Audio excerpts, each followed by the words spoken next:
Hello, my podcast people, and thank you for joining me for yet another episode of my favorite podcast. If you're tuning in, watching, listening on the day that it drops, it is Monday, July 28th. The lights are in my eyes right now. It's so bright. It's July 28th. That means we're about to be in August. And part of the reason I'm saying about the lights in my eyes is because as the season, the year goes on, the light changes, the sun changes. And so I record this later at night because any other time during the day, the lighting is really... I love natural lighting, but it comes in through the back. It washes me out. So I was like, oh, wait, I'll do it later tonight. It's now, I can't even see the clock. I think it says 8:30. And it's too dark. And now I got all the lights on. You can't see them. They're behind the camera. And I'm blind. But today, if I can make it through the episode, we are talking about handling cancellations. And this is inspired by a recent coaching moment that I had with one of my coaching clients. But first, a few life updates, and then we will jump in. So first off, first announcement, I announced last episode, I'm doing a new podcast. I'm dropping a new podcast on August 7th. It's a Thursday. It's called ChatGPT Curious, and that announcement was so well received. Just thank you. Y'all are awesome. I have been in the computer, building the website, all the things that go with launching a new online endeavor. See last week's episode if you know what I'm talking about. And it's just really awesome that some of you are excited about it because it's been a lift and it's a dope. So yeah, that's announcement number 1. August 7th coming your way. Announcement number 2, fuck Trump. Man, I hate giving my attention to someone I don't give a fuck about, but I just can't not. Like, you open your phone, you just look at anything ever, and you're hit with some new fucking nonsense. And I'm just like, God damn. Right? I want to start an official petition to bring back respecting expertise. Let's bring back shame. Let's fucking bring it back. People out here with no shame. And let's also fucking ignore as opposed to entertain whack people. Right? That the debate is just filling my timeline. I can't even remember his name right now. Jubilee, that's the worst network. It's the worst, whatever they are called. They're the worst. And why are we doing this, right? It's one guy against 20 ultra-right, conservative, horrendousness people. It's like, you're not changing anyone's mind. You're not convincing anyone. You're not owning anyone. Like, it's like a platform for these, young, far-right conservatives to get their 5 minutes of fame and openly state how terrible they are. And it's like, we don't need to do that. We already fucking know. Connor, that's the guy's fucking name. They might as well be called Quite Frankly. If you know what I'm talking about, good. But those of you that know what I'm talking about, you know what I'm talking about. And it's the fucking worst. So I got to get it off my chest. Right? I got to get it off my chest because it's all I fucking think about. Third update. Let's switch gears. I'm going to whiplash here. New direction. Third update. On a happier note, got to play volleyball with Addie last week. I was actually there today watching her play. For those of you who don't know, Addie is Allison Evans' daughter. I have brought Allison on the podcast. She is my self-appointed mentor. She has just been such a huge role in my life and just a godsend, and someone who has always truly looked out for me and really believed in me. And that whole shtick, that whole thing that I say, like when someone believes in you, believe them. That came from her, right? From her believing in me. And I was like, you know what, I could do this. Her and my mom, they're my biggest fans and supporters. And so I'm so grateful for her. But she's in town because her daughter, who is now 16, kids just show you how quickly time passes. But when I met her, she was like a little kid, and now she's 6 feet tall, like legit. I'm not even like exaggerating. She's 6 feet tall. She monster blocked me on the first swing I took on her, and I was like, well, shit. Welcome, Addie. But got to play with her last week, spent all day today. Well, not the day you're listening to it, no. It'll be last week. But the time I'm recording it, spent all day today, off on the next Tuesday, some of Tuesday, and some of Wednesday, watching. And it's been great, right? Just overall, a great way to spend my days and this summer. But yeah, last week my schedule got pretty derailed between that and I was hanging out with my old man, Steven, but it's just great. I actually sent an email out to my mafia just talking about the fact that community is inconvenient. Building it, nurturing it, sustaining it, maintaining it, growing it, having it. It's inconvenient, right? Sometimes you're like, I just want to do this thing, but like you do it. And that's what is the lifeblood and the foundation of the community. And my schedule got hella derailed, and I was like recording podcasts at midnight and staying up doing the website and stuff, and it was still great. It was still great, and I'm so grateful. So let's switch into today's main topic, which is handling those cancellations. And I gotta say it, And if you're tired of hearing me say what's to come, just feel free to fast forward. But it continues to be so weird to keep running a business and showing up as everything is burning down. Right? I am very grateful for all of my clients, and the one that is inspired today's episode. Just super grateful because I get to have convos like the one that we have. Right? And I'm going to discuss that in this episode, but in these conversations, right, it's life lessons and like kind of these bigger things than like what I consider to be, trivial business things. So when it comes to cancellations, realistically, your first one's going to hurt, right? No matter what your mindset is, you will likely take it personally to some degree. And it's going to sting, right? And it's not a bad thing. It means you care. What I really want to communicate with this episode is that, in my opinion, the goal as a business owner is to get to a point, and as a human, right, in relationships, right, it's to get to a point where cancellations don't completely derail you, and you can be objective about them, right? One thing, and I strategically and intentionally put this point first, one thing that makes it easy to process this is not needing the money, right? When you need the money, the cancellation becomes about a loss of a resource, and that is fucking stressful, right? And this is something that I make sure to point out to clients so that they can start to separate their emotions from the event itself and stay objective, right? And this is also, I just need to acknowledge that, like, it's fucking expensive to be alive, right? And the only person who's ever said that money doesn't buy you happiness is a rich person, right? They got money, right? Money buys options, and options can absolutely bring happiness.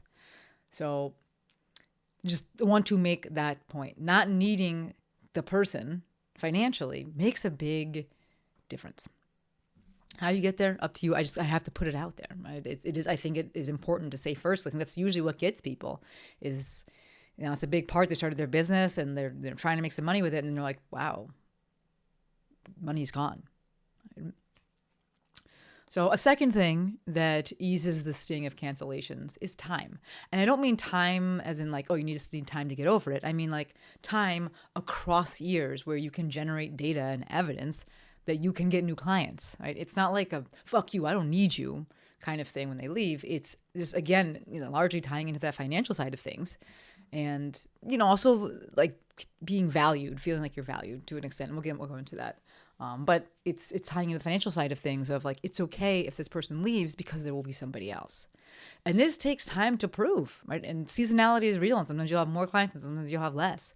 And yes, depending on your niche and other factors, that could take a really long time between clients. And it can be very, very slow. But if you're able to, expand over, years and see like, yeah, I do get new clients, some of that sting goes away, especially that financial sting and that financial concern that is there. Right? But to circle back a little bit and dive into this concept of being valued, right? There's definitely some part to this feelings when someone cancels that you're like, am I good at what I do? Like, am I helpful? Do people like me? Am I valuable? Do I provide value? Right? All of those things. Again, time is your friend here, and that it allows you to generate evidence that the answer to all of these things is yes.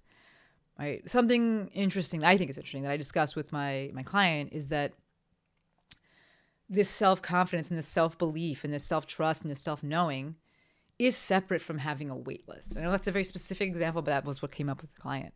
Right? Because my client was like, this would be easier if I had like a wait list, like a list of people ready to work with me. And again, I was just like, I got to highlight the financial side of this. Like, it would feel easier because you're like, cool, money's out, but money's coming back in. That's what that means. Like, my client was kind of bringing in a lot of things and like tying them all together. We as humans are really bad at identifying like what's the cause of our feelings. And I was like, let's take a moment and like separate all of these things. So if we just want to talk about a wait list for a second, like, yes, a wait list is an indicator of something. Absolutely. It's not a bad thing. It is good. But in terms of value and your value and the value you bring and quality as a provider, there's other things to look at as well, right? Look at your success rate. Do your clients achieve the desired and the promised outcome? Look at your reviews and your testimonials. Look at how long people stay with you. Right. And if it's not, if it's not a one and done thing, but if it is, maybe they like go to you and then they go do other shit and then they come back for another, session or whatever. Do they refer people to you? right? There are lots of other metrics that communicate your value and how good you are at things and how helpful you are besides having a wait list. Right? Especially, it just depends on like what it is that you do. Like how many hours do you offer? There's a lot of variables with this idea of a wait list. I don't have a wait list. Like I have a wait list for certain programs I run, just because I only run them twice a year or once a year. But like I don't have like a wait list for coaching with me. Like my Maestro meetings, if it's open, you take the first spot, right? And I think that I'm phenomenal at what I do. I will absolutely pat myself on the back for that. So I just want to make a point to really, when we're starting to have these feels, can we sit and can we isolate things and really look at things and stay objective, right? So tactically and practically when it comes to cancellations, number one, let people cancel. If they're not feeling it, their money back, like fucking give it to them. I've always felt this way. I will continue to feel this way. Like, leave me alone. I will pay you to leave me alone. All right. If someone's gonna be a problem, just give them their money back. Be done with it. It's not worth it. Second part, make it easy for people to cancel. Right. Especially something like, we can think of it as like benign, if you will. As an unsubscribe from an email list. Like you hate it when people like, some of these companies from olden days of the internet, they would like make the unsubscribe button the same color as the email background. And I'm like, that's just gross. Why the fuck? Now I really want to cancel. Now I want to report you. Like, make it easy for people, right? It's okay. Next part, be okay firing people. And you will have less of this as time goes. And you become clearer and more upfront with your values and you attract the people that are just really good fits. But I get that there is like the money and financial side of things. But when it comes to running a business, we want to be working with, this is the reason we started our own business, to work with people who we want to work with, to be able to lead with our values and say, fuck Trump. And you're not like, oh, I'm scared to say it because then I'm going to lose a client. Do you want that fucking client? I don't want that fucking client. So this idea of firing people, like, that just aren't a good fit or just are a headache for you, you just like can't help them. Like, usually when you're looking to fire someone, it's because you're not a good fit. Whereas if you are like, yeah, I can't help you, then it's easy to just refer them, right? But either way, be okay letting these people go. Another idea here is to celebrate graduation. And this is something that we do in the mafia, and understand that like moving on is part of the process. Like as a physical therapist, I was always like, get the fuck out of here. Like I want you to be done. You'll probably come back for something else, but like I don't want you here for the same thing forever and ever and ever. I feel like I'm not even doing my job. So if you can view them leaving as part of the process, like that's really nice. Like, yes, I get a financial perspective and like being able to help people. But even if we start to move towards like they are just there less, or, it's more spread out, like, if we can view this as part of the process, as like the ultimate step in the process, it's a really good thing and we can celebrate it. Next thing, tactically, practically. Remember, understand, live into this reality that agency is sexy, and it's very, very, very real. Let people do what they want to do, right? Don't immediately make the cancellation about you. Like, yes, look for and listen to patterns. If people are constantly like unhappy and saying you're the fucking worst, like, yes, take it to heart. But I'm going to guarantee anyone that if you're listening to this podcast, that's not you. Right? But if people are constantly unhappy, then yeah, something to look at. But if that's not the case, people aren't constantly saying this, then like understand that people have whole ass lives outside of you, and their actions are influenced by a ton of things that we have no idea about. Even if you feel like something hit you out of the blue, it's not maybe out of the blue for them, or maybe they were just having a bad day, or a lot of things happen. Like, we don't know. We can't just immediately make it about us, right? I actually have a client, former client, who, this is just a story about, you never know how much you impact somebody and they'll leave and they'll cancel and you'll be like, and I had a client, I'll call her a client because she was in the mafia, and she left, and I was kind of like surprised. I was like, wow, I like thought you would stay longer. But speaking to what I said earlier, like it's part of the process. And she was like, I'm good. I'm ready to move on. And she actually just, she left the mafia a few years ago. And she messaged me the other day, left me a voice note, and was just like it was like a really nice, like 2.5 minute message of just like how grateful she was and how much what I've taught her and how I show up, influenced her and the way that she does things. And just, it was like super fucking nice. And it was just like, yeah, like if I had stayed in my feels for all these years and been like, oh man, she canceled, and like, agency is sexy, right? And I've switched that line from autonomy where the agency is sexy. Think about your own cancellation habits, right? It's not necessarily because you hate that person. You just be like, okay, I'm done. This was great, and I'm ready to move on. And I still really appreciate you and respect you, and I'm really grateful for you, right? I will also say, put the energy out into the world that you want to receive. So put that good energy out into the world. Go and say thank you to people that maybe you don't work with anymore. Let them know if you didn't leave a testimonial, let them know now. Go leave one now. And even if you did leave a testimonial, message them and be like, that was fucking great. Just want to let you know. You could also, if you want, let them know you canceled, like, especially when you are canceling.